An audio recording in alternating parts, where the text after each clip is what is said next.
Break के बाद एक बार फिर से रुक करेंगे न्यूज बुलेटिन की ओर। इस न्यूज बुलेटिन में पहली खबर भोपाल से है, जहां बता दें कि हर घर तिरंगा अभियान 11 अगस्त से शुरू होकर 1 सप्ताह तक चलेगा। वहीं इस विषय पर सांसद बीडी शर्मा ने और क्या कुछ जानकारी दी, सुनिए। सरपंचों से ग्रामीण विकास मंत्री माननीय मुख्यमंत्री जी के साथ वो करेंगे, लेकिन हमें भी अपने तंत्र में इन बैठकों को वर्चुअली कैसे करना है या प्रत्यक्ष कैसे करना है, इसके बारे में भी हमें एक बार बैठ करके इसके बारे में चर्चा जरूर करें। तो इसलिए इस दिशा में वर्चुअली हमारी बैठकें 8-9 अगस्त को जो ग्रामीण निकाय की है और नगर निकाय की 7 को, ये बैठकें सुनिश्चित है कि 7 तारीख को नगर निकाय की हो जाए और 8-9 में ग्रामीण निकाय की हमारी बैठकें हो जाए। ठीक है, माना कि कल कुछ नहीं होती तो परसों हो जाए, 9 तारीख को ग्रामीण निकाय हो जाए, लेकिन ये बैठकें यहाँ बैठे हुए तंत्र को इन बैठकों को करना हम सबकी जवाबदारी है। इसी प्रकार से युवा मोर्चे को विशेष प्रकार का जो काम किया है और युवा मोर्चे के अध्यक्ष इस टीम के सम्मानीय सदस्य हैं कि 11, 12, 13 अगस्त को प्रत्येक विधानसभा में तिरंगा यात्रा का आयोजन करना है, सम्मान के साथ, ताकत के साथ। प्रभावी भूमिका हमारी करे कि एक विधानसभा के अंदर युवा मोर्चे का हमारा टीम उस विधानसभा के अंदर तिरंगा यात्रा 11, 12, 13 3 दिनों में हमें प्रत्येक विधानसभा में तिरंगा यात्रा निकालने की जरूरत है। उसकी हमारी तैयारी हो, युवा मोर्चा उसकी रचना खड़ी करेगा। लेकिन यहां बैठे हुए तंत्र को कभी कभी हमको क्या लगता है कि हम किसी मोर्चे का कार्यक्रम है तो मोर्चा करेगा, लेकिन ये नौजवान है, उत्साहित है, ताकत है, लेकिन उनकी व्यवस्था बनाने का काम इस टीम को करना है। वो बहुत सक्षम हो सकते हैं, आपको लगता है कि हमारा युवा मोर्चा का अध्यक्ष बहुत सक्षम है, लेकिन चिंता करना, जोश में होश कैसे लगेगा इसकी चिंता भी कौन करेगा। उनके साथ बैठक में उपस्थित रह करके रचना बनाना और व्यवस्था के पहलू पर बात करके इसी टीम को 11, 12, 13 को तिरंगा यात्राएं प्रत्येक विधानसभा में सफलतापूर्वक प्रभावशाली बने, ये हम सब लोगों को करने की जरूरत है। इसी प्रकार से संगठन को 12, 13, 14 अगस्त को स्वतंत्रता सेनानियों और युद्ध स्मारकों पर पुष्पांजलि और माल्यार्पण का कार्यक्रम करें। ये भाव हम समय समय पर लगातार जागृत करते रहे हैं। मोदी जी जब से इस देश के प्रधानमंत्री बने हैं तब से उन्होंने इसको फोकस किया है कि हमारे युद्ध स्मारक, जो हमारे सैनिक शहीद हुए उनको याद करना और श्रद्धांजलि पुष्पांजलि के कार्यक्रम आयोजन करते हुए हम इस दिशा में हर स्थान पर उन स्थानों को आइडेंटिफाई करके वहां पर पुष्पांजलि पर कौन देगा, पदाधिकारी प्रमुख कौन देगा, बाकी सभी लोग इन्वॉल्व कैसे होंगे, ये भी हमें 12, 13, 14 में करने की जरूरत है। 14 अगस्त को सभी जिलों में जिलाध्यक्ष और जिला प्रभारी विशेष तौर पर इसको जरा ध्यान देंगे कि 14 अगस्त भारत विभाजन विभीषिका स्मरण दिवस है। वो दिन याद करके आज का जो नौजवान है, आज की जो पीढ़ी है, उसे याद कराने के लिए कि भारत के विभाजन की विभीषिका क्या थी। हो सकता है हमें भी नहीं पता था, लेकिन जब हमारे सामने ये इतिहास, हमारे सामने ये चीजें आई तो हम भी इस बात से अपडेट हुए और लोगों के मन के अंदर ये भाव जागृत होता है कि 14 अगस्त को क्या हुआ था। तो उस नरसंहार भारत विभाजन की विभीषिका है, इसकी प्रदर्शनी से लेकर के जिला स्तर पर इसके कार्यक्रम करना, ये हमें अभी से इसकी तैयारी करना। इसका एक लिटरेचर भी आया है, वो भी आप तक पहुंचेगा। उसके माध्यम से बोलने के लिए बिंदु हमारे पास मिलेंगे और फिर हमें प्रदर्शनी लगाना है। बाकी प्रभावी कार्यक्रम कैसे हो, मीडिया में चीजें कैसे जाए, सोशल मीडिया में कैसे जाए, इन सारी बातों की चर्चा हमें भारत विभाजन विभीषिका के स्मरण दिवस पर हमें करने की जरूरत है। भोपाल से सी न्यूज संवाददाता मनीष वर्मा की रिपोर्ट। खबर कन्नौज से है, जहां कन्नौज के चौधरी चंदन सिंह महाविद्यालय परिसर में केरल के वायनाड में आई दैवीय आपदा में सैकड़ों लोग काल के गाल में समा गए। उन दिवंगत आत्माओं की शांति के लिए पूर्व ब्लॉक प्रमुख नवाब सिंह यादव की अगुवाई में कैंडल जलाकर श्रद्धांजलि अर्पित की गई। बता दें कि इस मौके पर मानवेंद्र सिंह भदौरिया, सुरेंद्र कुशवाहा, अमित मिश्रा, वीरपाल सभासस, मनोज कठेरिया सभासद, विनोद यादव, इंतजार अहमद, मुजफ्फर अली, मुदस्सर सिद्दीकी, मनीष कुशवाहा, संजीव मिश्रा, दीपू यादव, दीपक यादव आदि लोग उपस्थित रहे। वहीं इस विषय पर पूर्व ब्लॉक प्रमुख नवाब सिंह यादव ने और क्या कुछ कहा, सुनिए। किस तरह का कार्यक्रम किया गया? आज जो वायनाड में बारिश तूफानी बारिश के कारण हजारों लोगों की मृत्यु हो गई और कई लोग घायल। उसी संदर्भ में 2 मिनट मौन रख के ईश्वर से प्रार्थना की कि दिगंबत आत्माओं को ईश्वर अपने चरणों में जगह दे और मृतक परिवारों को इस दुखद घड़ी में दुख सहन करने की शक्ति ईश्वर प्रदान करे। हम सब इस दुखद घड़ी में वायनाड के लोगों के साथ खड़े हुए हैं। साथ साथ हम प्रार्थना अनुरोध करते हैं सरकार से, केंद्र सरकार और प्रदेश सरकार से, जो आर्थिक सहायता दी गई वो ऊंट के मुंह में जीरा है, क्योंकि पूरे मकान ध्वस्त हो गए, पूरे परिवार नष्ट हो गए हैं। 2 लाख रुपए में क्या हो सकता है?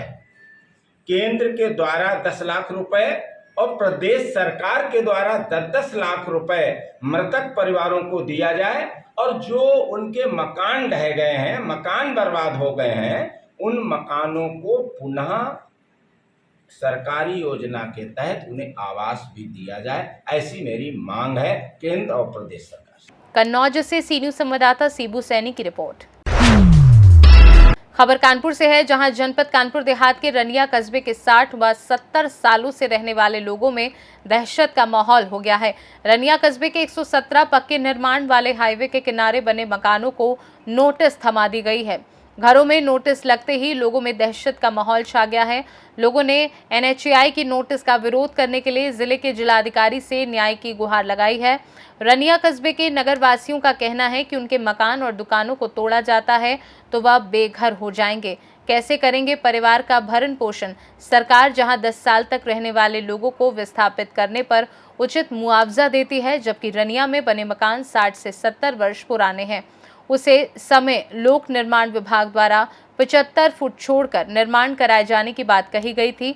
उसी के आधार पर बुजुर्गों ने मकान निर्माण कराए थे और इसके बाद भी NHAI की दादागिरी सामने आ रही है। लगातार घरों में नोटिस चस्पा कर रहे हैं। रनिया के हाईवे के किनारे रह रहे नगरवासियों का साफ तौर पर कहना है कि अगर NHAI का बुलडोजर मकान दुकान तोड़ता है तो उसका उन्हें उचित मुआवजा दिया जाए, नहीं तो वह मुख्यमंत्री योगी आदित्यनाथ, देश के यशस्वी प्रधानमंत्री नरेंद्र मोदी के आवास पर जाकर आमरण अनशन कर न्याय की गुहार लगाएंगे। वहीं इस विषय पर नगरवासियों ने और क्या कुछ कहा, सुनिए। क्या नाम है, क्या समस्या है? मेरा नाम अभिषेक शर्मा, रनिया के निवासी हैं। समस्या सबसे बड़ी है कि अभी कुछ दिन पहले नेशनल हाईवे के अधिकारियों के द्वारा नोटिस दी गई थी कि आप लोगों के मकान अवैध है और 1 हफ्ते के अंदर आप अपनी जो भी आपत्तियां लगाना चाहे लगा सकते हैं और उसके बाद इनको खाली करें। उस आपत्ति को लेकर के हम लोग 31 जुलाई को जो इस हाईवे प्रोजेक्ट के डायरेक्टर है PD अमन रोहिल्ला, हम लोगों ने उनके कार्यालय नौबस्ता में जाकर के उनसे मुलाकात की, बातचीत की। उन्होंने भी कोई बात नहीं सुनी। उन्होंने कहा कि मुआवजे का कोई वो नहीं है, सब बिल्डिंग अवैध है। उसके बाद हम लोग कल जिलाधिकारी कानपुर देहात आलोक सिंह जी के यहाँ भी गए, तो उन्होंने थोड़ा आश्वासित किया कि जब भी मतलब बिल्डिंग गिराने का जो भी नंबर आएगा, सबसे पहले NHAI के अधिकारियों के साथ आप लोगों की बैठक की जाएगी। वहां से भी कोई उचित जवाब नहीं मिला। मेरी मांग ये है कि रनिया जो मेन कस्बा है, हाईवे के दोनों तरफ बना हुआ है। अभी तक जितनी भी बिल्डिंगें बनी है, तकरीबन उनमें से आधे से ज्यादा जो बिल्डिंग है करीब 50 से 60 साल पुरानी है। रनिया में हाईवे सन 2000 में हुआ, उसके पहले की बहुत सी बिल्डिंगें बनी हुई हैं, लेकिन उस समय पर उसके पहले PWD था। PWD के बाद जब NHAI ने अपना वो लिया अधिकार, तो उसके बाद जो बहुत से मकानों की रजिस्ट्री हुई है, तो कम से कम उस समय पर तो सरकार को करना चाहिए कि भाई आदमी आप यहाँ रजिस्ट्री कराने जा रहे हो तो आपको ऑब्जेक्शन लगाना चाहिए। कि ये हाईवे की जमीन है, आप इस पर कुछ भी नहीं बनवा सकते, आप इसकी रजिस्ट्री नहीं हो सकती है, लेकिन ऐसा सरकार ने कुछ नहीं किया। उसके बाद 7 जून 2012 को अमर उजाला के पेपर में एक गजट निकलता है भारत राजपत्र का। उस पर निकाला गया कि कई लोगों के नाम, मतलब उस पर रकबा नंबर जारी किए गए कि जिन जिन लोगों की इस रकबे नंबर की जमीनें जा रही हैं उनको उचित मुआवजा दिया जाएगा।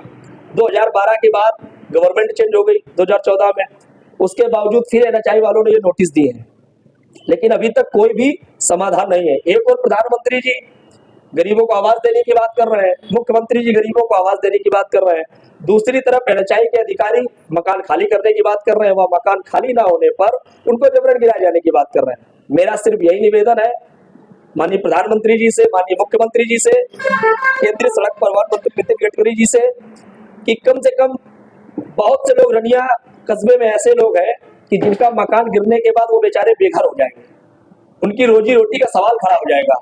बहुत से ऐसे लोग हैं जिनके पति ससुर दोनों खत्म हो गए हैं, वो बेचारी बहुएं आजीविका चला रही है उस दुकान के जरिए, उनका वो भी रोजगार खत्म हो जाएगा।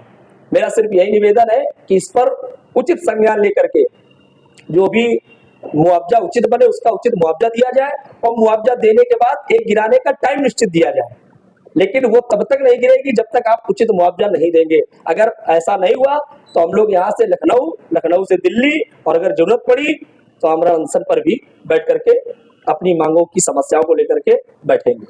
क्या नाम है आपका? त्रिलोकीनाथ पांडे। डॉक्टर NHI के द्वारा आप लोगों के यहाँ नोटिस चस्पा की गई है मकान गिराए जाने को लेकर, क्या कहना चाहेंगे और क्या समस्या और क्या मांग है? ये इनकी दादागिरी है, NHI की दादागिरी है, और जितने NHI में है सब जो है एक से करप्टेड लोग हैं। क्या मांग है, आप लोग क्या चाहते हैं? हमें चाहिए अपनी बिल्डिंग की कीमत, और हमें जो है जो लागत है उसकी, और हमारी जमीन की कीमत चाहिए। हम लोग रजिस्ट्री करवाए, उस वक्त इन्होंने कोई प्राविधान नहीं था इनका कि क्या होना चाहिए, ना इन्होंने कभी जो है हमें मुआवजा दिया किसी तरह का, ना किसी, जबकि पीछे सबको फैक्ट्री वालों को मुआवजा देते आए। कितने सालों की बिल्डिंग है आपकी? कितने साल?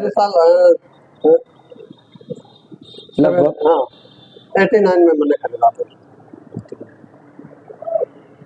तो आपकी मांग ये है कि आपको उचित मुआवजा मिले? मुआवजा दिया, और साथ ही साथ जो है एक रिस्पेक्टफुली गिराया जाए, हमें टाइम दिया जाए गिराने का, पहले मुआवजा दें उसके बाद गिराएं। है आपका, कहाँ से आए, क्या है समस्या? हमारा नाम अमित कुमार उर्फ सोनू मिश्रा है। हम लोगों की समस्या ये है कि हम लोगों के मकान 70-80 वर्ष पूर्व के रनिया चौराहे पे, रनिया कस्बा हो गया है, तो वहाँ पे हाईवे किनारे हम लोग 70-80 साल से बसे हैं। हम लोगों का व्यवसाय चल रहा है, उसी में निवास भी कर रहे हैं। पिछली बार जब 4 लेन बना था तो हम लोगों के अधिग्रहण की सन 2012 में सूचना दर्ज हुई थी कि अब आप लोगों के मकान अधिग्रहित किए जा रहे हैं, मुआवजा दिया जाएगा। उसके बाद इस बार अभी 1 हफ्ते पहले हम लोगों के मकानों में जबरन NHI प्रशासन ने नोटिस चस्पा करा दी है, और उसमें कहा गया है कि आप लोग अवैध कब्जा किए, 1 हफ्ते के अंदर अपना कब्जा हटाएं। और उस पर 31 जुलाई आपत्ति की तारीख थी। हम लोग जब PD ऑफिस में कानपुर नौबस्ता बसंत विहार में पहुँचे आपत्ति कराने, तो उनका कहना है कि हम आपको मुआवजा नहीं दे पाएंगे। पिछली बार विश्व बैंक का पैसा आया था इसलिए दिया था, इस बार नहीं दे पाएंगे।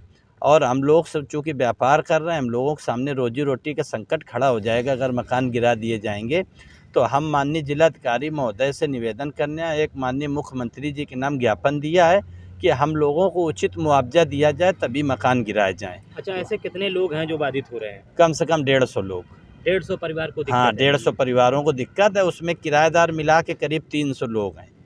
पहले मुआवजा तो दिया गया था? 4 लेन में हम लोगों से आगे जो अतिक्रमण थे, कच्चे अतिक्रमण तक थे, उनको भी मुआवजा दिया गया था। लेकिन अब की बार हाँ, अब की बार कह रहे हैं कि हमारे पास फंड नहीं है, तुम नहीं दे पाएंगे। तो फिर आप लोगों क्या मांगे रहेंगी, कहाँ तक आप लोग जाएंगे? हम लोग अगर यहाँ से सुनवाई नहीं हुई तो हम लोग लखनऊ माननीय मुख्यमंत्री के यहाँ जाएंगे, और माननीय प्रधानमंत्री जी महोदय के यहाँ दिल्ली जाएंगे, और नहीं होगा तो आमरण अनशन करेंगे। सबसे बड़ी चीज़ है, एक जिलाधिकारी से आप लोग। मेरा नाम महेंद्र प्रताप सिंह है और मैं रनिया का निवासी हूँ। जैसे कि अभी 2 दिन पूर्व NHI वालों ने एक नोटिस चस्पा किया था कि आपके मकान अवैध हैं।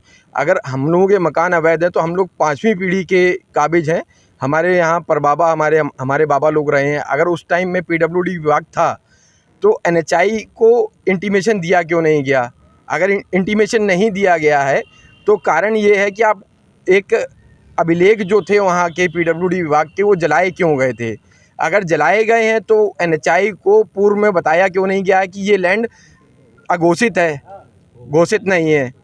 यानी कि कॉमर्शियल लैंड को नकारा जाना ये गलत है। ठीक है, माननीय मुख्यमंत्री जी से निवेदन करूंगा कि इस प्रकरण को संज्ञान में लेते हुए NHI विभाग को थोड़ा टाइट कीजिए और जो उचित मुआवजा हो उसको देने का कष्ट करें। धन्यवाद। कितने लोग ऐसे हैं जिन पर नोटिस क्या, मैक्सिमम रनिया के जितने भी व्यापारी बंधु हैं, जितने भी घर हैं, उनको सबको नोटिस चस्पा किया गया है।